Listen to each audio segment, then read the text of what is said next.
Okay, so we are going to learn about some carbs. We have been working with carbs for the last couple of weeks. We made bread, which are going to be your complex. We made cakes, which are going to be your simple carbs.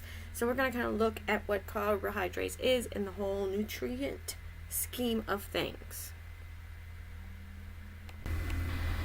Alright, so nutritional needs. Nutrition is a study of how our body uses nutrients in the food that we eat.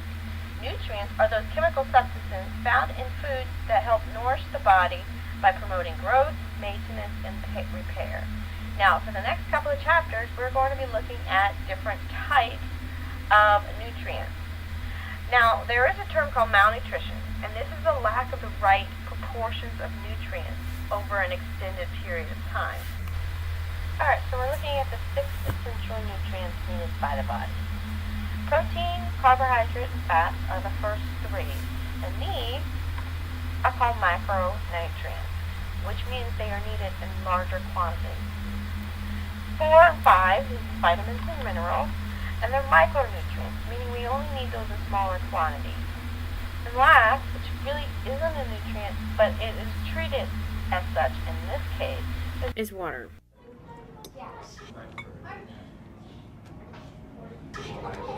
What are you doing? That's good bread. You want it? Here. Thanks. As if you don't have enough carbs. All that pasta you eat at every meal?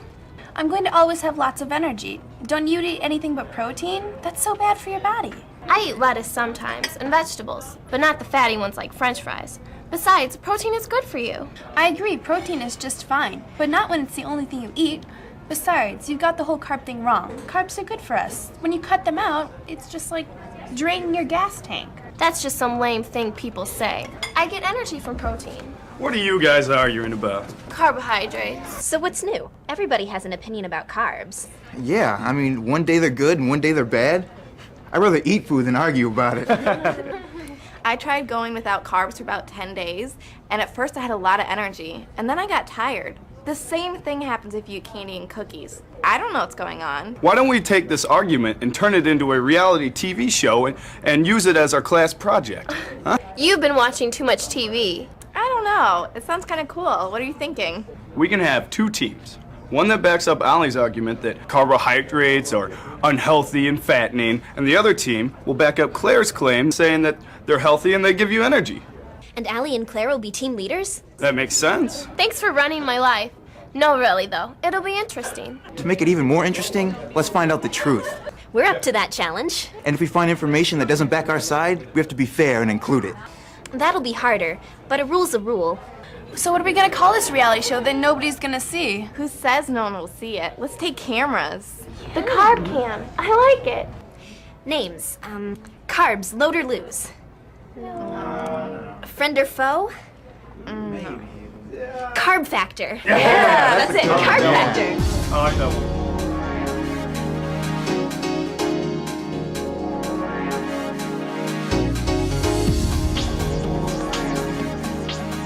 Allie, low-carb fan. Claire, loves carbs. Amber, friend of low-carb fan. Greg, likes food. Quentin, likes a challenge. Brooke, likes Quentin. And so the Carb Factor friends formed 2 teams and rushed into action.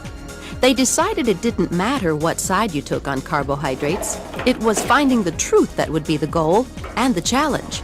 Each team planned a strategy. I raided my sister's toy box and my dad's office. We're going to build a food pyramid. Great. Claire, Quentin, and Amber started with the basics. They quickly learned that carbohydrates were found in lots of foods: grains, fruits, some vegetables, sugary foods, and some dairy foods. They looked at where carbohydrates fit into the food picture. They checked the official dietary guidelines and began to build their own food pyramid. How could carbs be so bad if they formed the base of the pyramid, as well as the next 2 sections? The dietary guidelines suggest we make most of our food choices from the grain group, which includes bread, cereal, rice, pasta, beans, and crackers. 6+ servings a day. The next level is the colorful one. We're supposed to eat 3 to 5 servings of vegetables. and there are lots of them to taste. Fruits fill up the other side. The recommendation is 2 to 4 servings for this group. The teens placed food on the protein level. One section is reserved for dairy products such as milk, yogurt, and cheese. Most people should eat 2 to 3 dairy servings. Proteins such as meat, poultry, fish, eggs, dry beans, and nuts fill the other section. The guidelines say 2 to 3 servings of these foods is about right. There's a reason the fats and sweets section is the smallest. We're supposed to eat only small amounts of those goodies. Something didn't seem right. When they blocked off all the sections that had carbohydrate foods, there wasn't much left to eat. And if they added back the vegetable section, it still wasn't even half the pyramid. There were different amounts of carbohydrates in almost every pyramid food except the meat, fish, and egg section. Eliminating or reducing carbs didn't seem very healthy. Would this evidence be enough to win the carb factor? They weren't ready to end their search. Allie, Greg, and Brooke made the internet their first stop. They wanted to get the most information in the fastest time. But was it all accurate? Hey, look at this. It's a diet from the 1800s. It was on several of the sites. It's called The Letter on Corpulence. This guy was promoting low-carb diets centuries ago. You can't be serious. Low carb is a new thing. Oh, really? He was eating bread and milk for breakfast and bread, meat, and pastries for dinner. Gross. So what did he do? I mean, he couldn't just stop eating pizza and soda. They didn't have those then. Well, he only ate beef, mutton, and kidneys, and some fish, except for herring and eel. Mutton and kidneys? Yuck. Well, he did eat some vegetables, except for potatoes, beetroot, parsnips, turnips, and carrots. As if giving up beetroots and parsnips would be so horrible. So what happened? He lost almost 50 pounds in less than a year and kept it off for almost 25 years. His pamphlet was the first low-carb diet book. It's interesting and fun, but I don't think a formerly fat guy from the 1800s is gonna win the carb factor for us. If this diet was so great, people have been using it for hundreds of years, and they haven't. This low-carb diet must be a fad or something. Maybe you're right. There's got to be a scientific explanation, though. But what's science got to do with carbs? Well, I'm not totally sure, but I do know that carbohydrates are made up of carbon, hydrogen, and oxygen, and those elements convert into energy. Let's go to the lab. While Team 2 went in search of more information, Team 1 was heading to meet their favorite coach.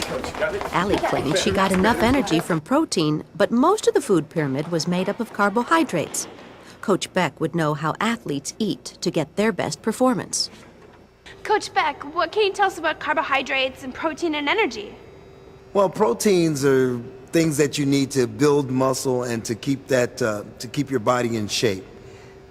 Carbohydrates, you need those to keep your energy up and also to help you perform.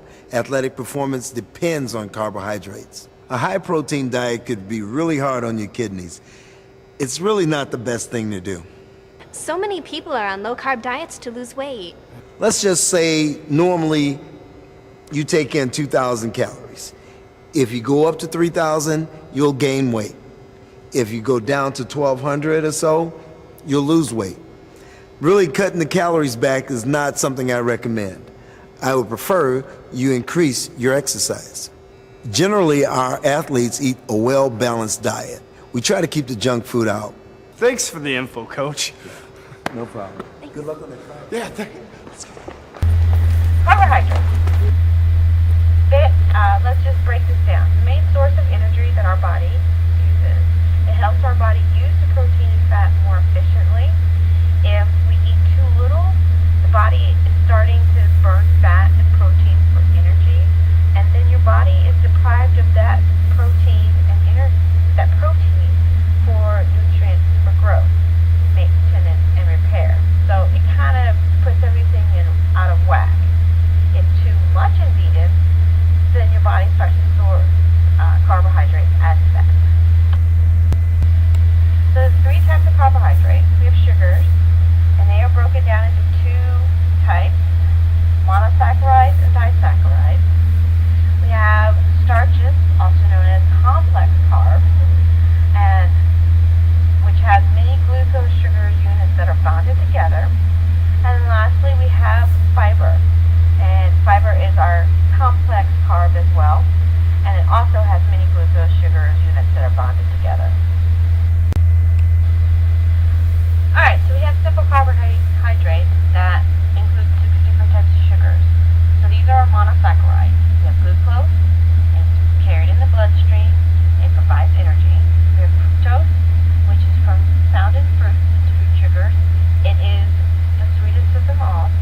posters for each of us.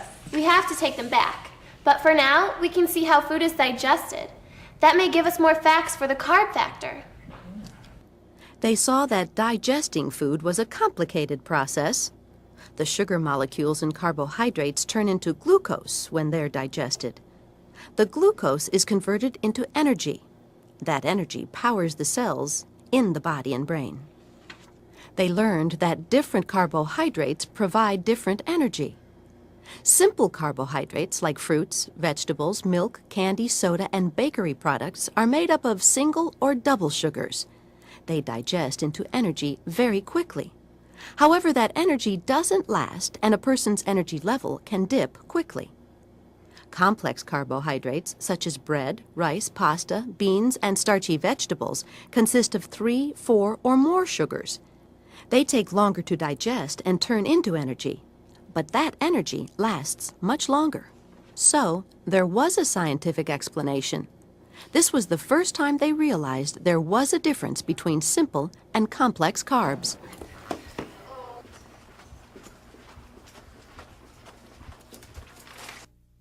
I got it. It's right here in black and white. It says that there's 2 kinds of carbohydrates, simple and complex. And there's even a third type that people don't seem to talk about much, fiber. Hey, you are right. Let me check this out. It says simple carbohydrates are foods that have a lot of sugars in them. Fruits, honeys, some vegetables, some dairy products, and all kinds of sweet goodies that have added sugar. Sweet goodies. That's like our junk food. It gives us that jolty energy, but not a lot of nutrition. Fruit is healthy even though it has sugar. It's a different kind. It's natural sugar. Every piece is loaded with vitamins and minerals. Yeah, I want to put an apple in the same category as a candy bar. When you pick an apple off a tree, it already has the sugar in it. You have to add sugar to a candy bar to make it. I've got it. Foods with natural sugar can be healthy. Foods with added sugar in the recipe might not be so good for us. When I was arguing with Allie about what carbs were good for her, I was talking about the other carbs, the complex carbohydrates. The starches, the carbs at the base of the pyramid. What do we got here? We have bread, pasta, cereal, rice, beans, crackers. And tortillas. The complex carbs take longer to digest, so they give us long-lasting energy. And fiber is classified as a carbohydrate, but it doesn't have any calories or energy. Fiber. It's the bran in cereal and the roughage in vegetables. High fiber foods help with digestion and elimination. I don't think we need TMI. Too much information. Oh, sorry. All right, guys. I'm going to show you why all those simple carbohydrates we learned about are so bad. Empty out all the junk food from your backpacks. Do we have to? Do we have to win the carb factor? Yeah, we do. Right. Yeah, we do. I have candy bars, a cookie left over from lunch, and a can of soda. Me, I've got donuts, chips. Oh, there's soda in this. How much do you think it is? Maybe 44 ounces? At least. Well, what about you, queen of low carbs? I just have some mints I took from the restaurant bowl. Allie went on to show them how much sugar was in their snacks. She explained that 4 grams of sugar really equals 1 teaspoon of sugar. She pointed to the back of the soda can where it listed 40 grams of sugar on the food facts label. Brooke and Greg were surprised to learn there were almost 10 teaspoons of sugar in one can. Greg figured out there were probably 40 teaspoons of sugar in his big cup of soda. That got his attention. You have all of this sugar. Each candy bar contained 7.5 teaspoons of sugar. The cookie had 5 teaspoons of sugar. The juice box had 6 teaspoons of sugar. The package of donuts also had 6 teaspoons of sugar. The team quickly drained the sugar bowl and started on the box. They were consuming enormous amounts of added sugar just in their daily snacks. So the reason people freak out about carbs is the sugar. The sugars taste better, so they eat more of them. More food, more calories, more weight. Pretty much. Yeah, but it tastes so good. How can it be bad?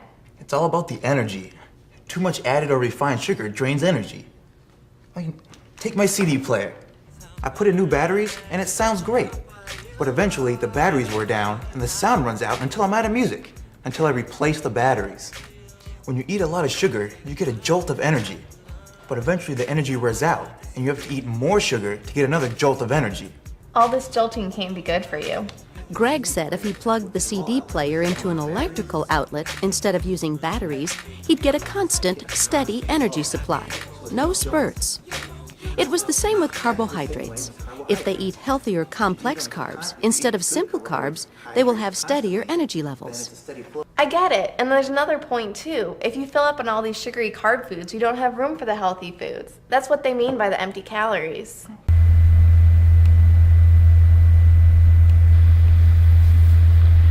We're looking at complex carbohydrates. These are going to include your starches and fiber. Starch is one of the most abundant carbohydrate in the diet. It's found in roughly, probably 90% of the food that you eat. It is the storage form of energy in plants. The body digests starches into a single sugar glucose. Fiber, also known as the gut brum.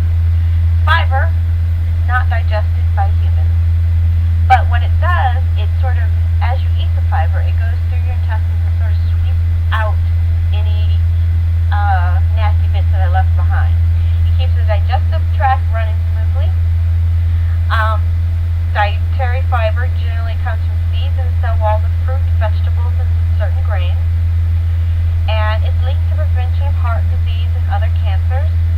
And it also stimulates the action of the muscles and the digestive tract. So it gets those, the muscles contracting so that you pass the food through your body. Alright, so recap, a little review. The functions of carbohydrates.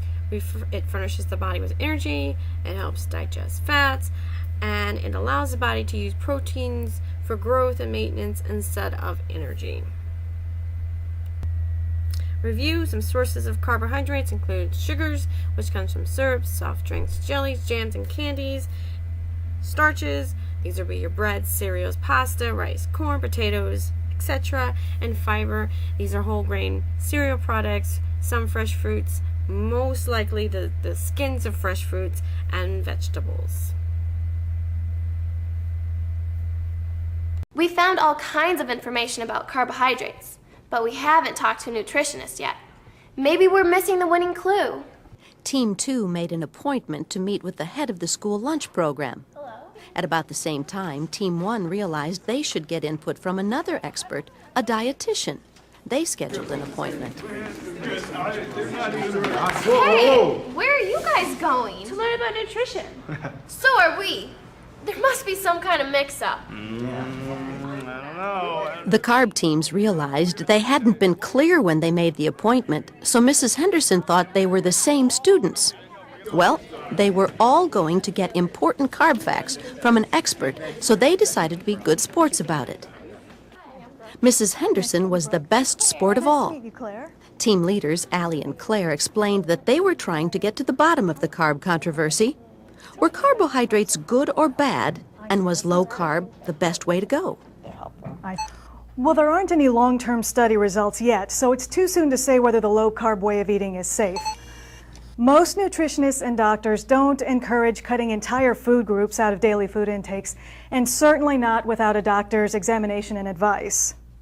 The school dietitian encouraged the students to aim for variety in their diet. It's better to focus on choosing healthy foods and sticking with recommended serving sizes rather than labeling foods bad or good. It's just that some food choices are better than others.